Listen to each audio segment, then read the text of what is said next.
Today I want to talk about motivation in video games, why we play or don't play games, and what people often mean when they say things like, this game lacks content, it needs more content before I'll go back and play it again. Now this is mainly going to be about Elite Dangerous, but it extends rather nicely to a lot of other games, especially massive multiplayer online games.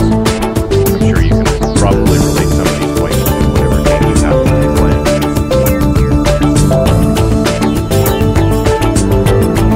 First of all, what motivates us to play games? Well, right off the bat, there's a novelty, something new and exciting to captures you, pulls you in, and just want to see everything there is to see. But sooner or later, the novelty wears off, and then you're left with something else. Something else has to keep you there. The most common one is the reward-driven gameplay, the carrot on the end of the stick.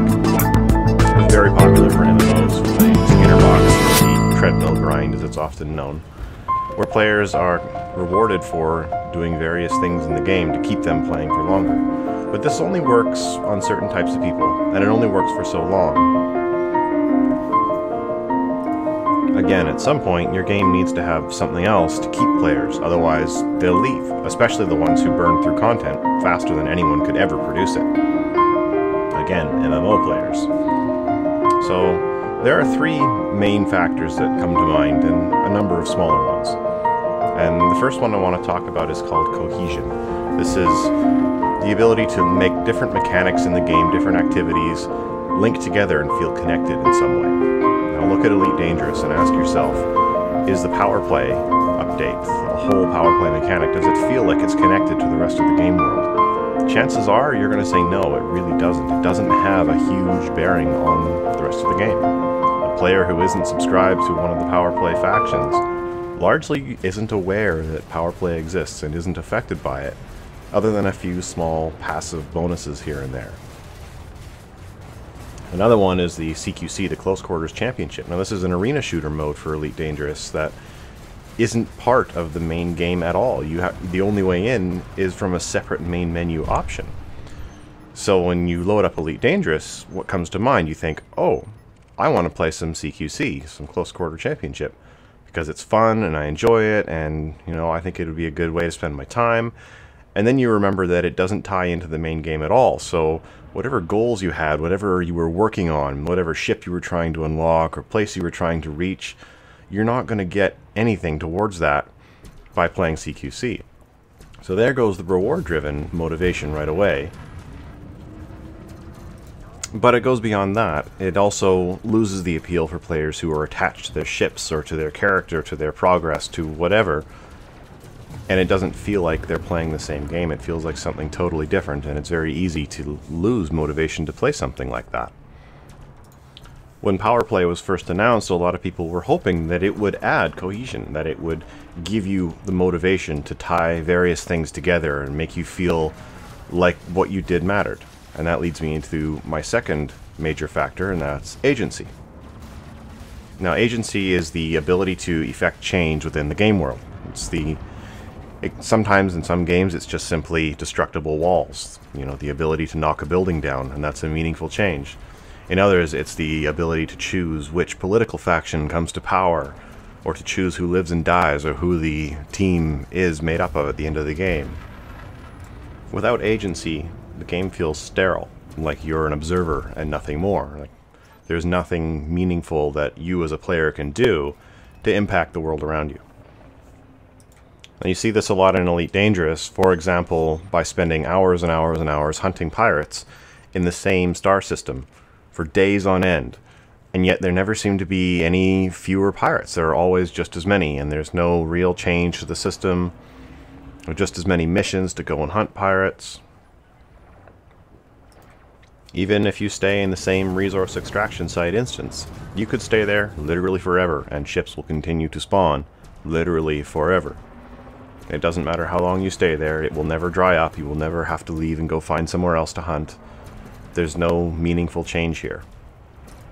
In fact, the most you're going to get from killing the same faction of pirates over and over and over is that if they happen to own a station in the system, it'll greet you as a hostile, but then still happily let you dock and sell you more ammo and fuel so you can go back and kill more of their members. power play in Elite, surprisingly, is the only real source of agency, of true agency. And yet it lacks the cohesion to really be motivating either, to certain groups of players at least. But simply put, agency is important, and without it, the player doesn't feel like they matter. That takes me to my third point, persistence, which is another way to make the player feel like they matter. Like things they do have a lasting impact on the world, or things that do change stay that way. Persistence is the difference between a side-scroller where if you run back in the direction you came from, the enemies are all there, or they're not. In a game with persistence, enemies you kill are still dead and there's nothing there. In a game that lacks persistence, you go back and find those same enemies have all respawned already. Due to the heavily instanced nature of Elite Dangerous, it suffers from a very strong lack of persistence. If you've ever dropped into an unidentified signal source, or are the points of interest on planets, you'll find very quickly that they are randomly generated for you on the spot, and the moment you leave, they cease to exist. In many cases, you can't even get a player who's in a wing with you to drop into those same instances because they're generated just for you. Another way to describe persistence is think of the way Hans Moleman dies in The Simpsons on a regular basis, or the way Kenny dies in South Park every episode. And then when the next one starts, surprise, they're alive again and everything is reset back to the way it was. That's very, very common in Elite Dangerous. To reset a resource extraction site, everyone knows you simply hop out and back in, or log out and log back in. The same applies to the bulletin boards. The people collecting long-range smuggling missions will simply log out and log back in to refresh the available missions, and keep doing this until they have what they want. There's no persistence. Now, all of these things lead to motivation, to long-term motivation, to an urge to keep the game and keep going back to it and continue playing it, even if you have experienced all of the content at least once. Now, speaking of content, what do players mean when they say, this game lacks content, it needs more content? Well, really, content in a game is just something to see or to do. Now, Elite Dangerous has 400 billion star systems to see, and it has plenty of different activities to do, including various forms of combat, exploration, and trade.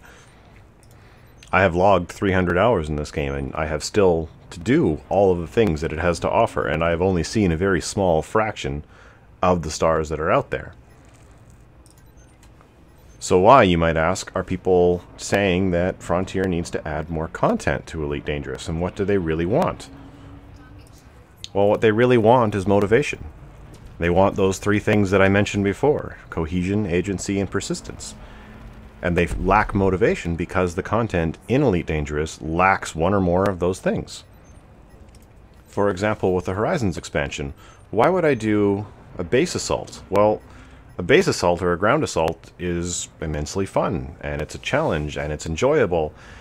But once the novelty wears off, you're down to reward-based gameplay, and the reward for something like that is a pathetic, pitiful payout. So now you're left with, well, does it have cohesion? Does it have agency? Does it have persistence? Like most of the other mechanics in the game, the base assaults are instants. The moment you leave and come back, that base will have respawned. Even a few minutes later, I think those respawn without leaving. And everything will be as if you were never there at all.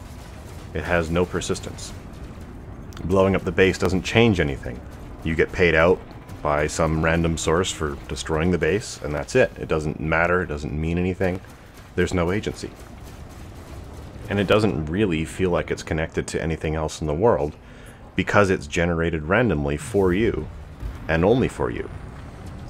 It's not a persistent place on the planet's surface. It's generated at random as you move around. So when players say, give us more content, what they really mean is give us motivation to see and to do the content that's already in the game. In a lot of cases, that's a very simple change, such as rebalancing mission rewards so that they're, rewarding instead of just a joke. But in other cases, it's a massive undertaking. The way Frontier has chosen to go with a peer-to-peer architecture means that instancing is sort of their bread and butter, and to do anything persistent is difficult at best. But the best example of all that I can give is exploration. Exploration has a little bit of persistence in that if you discover something first, you get your name written on it forever. Now that's pretty cool. But The biggest question that a lot of explorers have is, why should I leave the drop-in point? Why should I fly all the way out to that distant star, that distant planet to scan it? What do I get out of it? The reward is not enough. It's a few hundred credits at best, maybe a few thousand. And all you're really going to get out of it is a screenshot. There's no in-game reason. The scan isn't interactive. It isn't interesting. You just point your ship and wait for it to complete. And that's all there is to it. Explorers want a reason to actually explore, to travel around the system, to see the sights, to drop into rings, to go see that gas giant, or to go land on that moon. They want in-game supported reasons to do those things. Not just to satisfy their own curiosity or to take a pretty screenshot or record a video. If players had a way to, say, log where they had been, to keep track of where they had been and make notes on it with a bookmark thing, which is actually coming, by the way, it would go a long way towards making the exploration trip more enjoyable, to know where they were, to have stats on what they visited, and see a map of where their route was. Now imagine if players could get rewarded handsomely for flying into orbit down to near the surface, or even landing and doing surface scans. Imagine if they could drop a beacon, a limited number of beacons with little explanations or warnings or cautions for other commanders who might happen upon the same system. These would give you reasons to travel to those distant planets, to do something interesting, to see something interesting. But as it stands today, the majority of explorers will drop into the system, scan what they can from the drop-in point, and then look around for Earth-like planets, other valuables, and then leave. And that's it. Even though they might say, hey, that planet over there looks really cool and I should go check it out, it's not worth the 10 minutes it'll take to get there in Super Cruise just so they can fly up to it and take a picture. Now there's one more factor behind motivation that primarily affects sci-fi and fantasy type games that I want to talk about because it's come up a lot lately, especially with the long-range smuggling missions and their popularity. And that's verisimilitude, or the ability to suspend disbelief. Now think about Star Wars or Star Trek. We know they're not real, we know they're not realistic, they cheat the laws of physics all the time, and yet somehow we're able to put it aside and go, yeah, okay, I can get into that. And the reason for that is simple. They define their own rules, their own limitations, and then they abide by them consistently. And the consistent part is the key. If they happen to break that consistency, you're thrown out of the moment. You're going, hey, hold on a second. They're not abiding by their own rules. This is bullshit. What the hell? That loss of immersion, or loss of failure to hold verisimilitude, is kind of a big problem in games like this. And it's happening very blatantly more recently, especially with the long-range smuggling missions that I mentioned. NPCs, non-player characters, are not abiding by the game's rules that do apply to player characters. For example, if you're trying to cargo scan a ship and it pops chaff, it will interrupt your scan, and you will have to wait until that chaff is finished before you can complete your scan. However, if an NPC cargo scans you, chaff does nothing. It does not interrupt their scan. It will complete as normal. Now, normally this hasn't been such a big deal, but lately there are a new type of mission where you have to smuggle goods halfway across the known the populated galaxy without being cargo scanned. And it's somewhat frustrating when the NPCs are not subject or not bound by that rule that chaff is supposed to interrupt scans.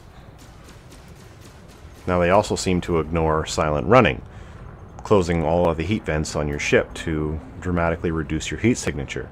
For a player, this would cause you to lose your target lock, and the only way you'd be able to fire on them is by visual, to see them. But for NPCs, silent running doesn't seem to have any effect whatsoever. Their accuracy continues to remain deadly accurate, deadly perfect, and it doesn't affect their cargo scans, again, at all. The next one is NPCs are ignoring the limitations of fuel and jump range. Every ship has what's called a frame shift drive, and it allows you to jump from one star to another, and it's given a limited amount of range, and it uses a certain amount of fuel per jump, increasing the further you jump with a maximum range.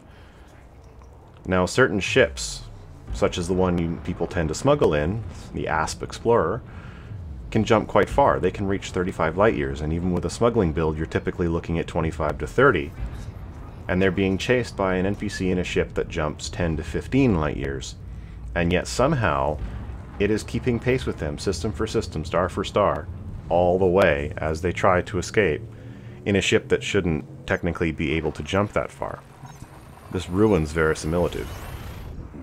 It pulls you out of the immersion and says, no, you're not abiding by your own rules. What the hell?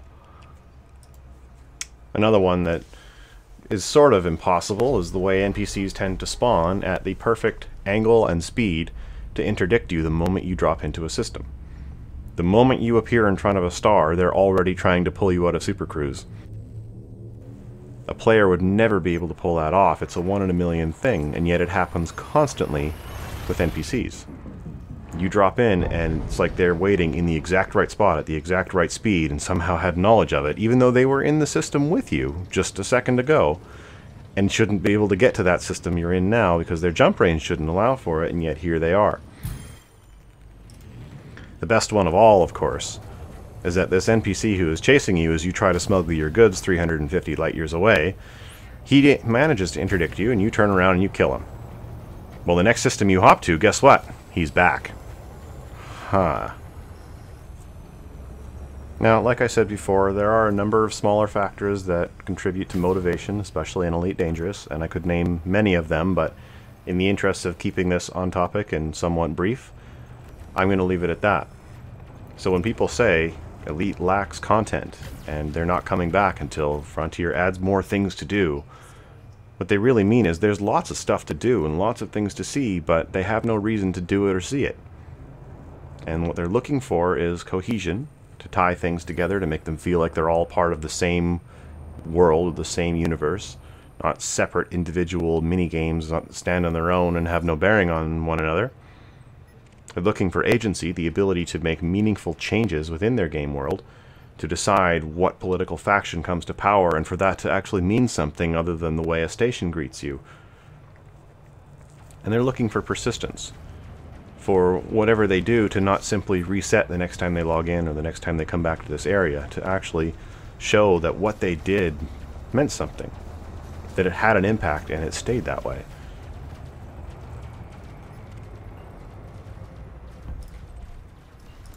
And finally, they're looking for the game to be consistent within its own rules. If it says the Eagle can jump 15 or 16 light years, then the Eagle can only jump 15 or 16 light years, and for one to follow you 35 light years from one star to the next is not realistic within the game's own rules. And it ruins immersion, and it ruins motivation. As I said, much of this applies to other games very, very nicely, especially MMOs. So think about it. What other games are you playing? How do these things apply to that game? Does it have lots of content? Are you really just lacking motivation to see and do that content? What's stopping you? That's the real question. I hope you enjoyed the video, and I will see you next time.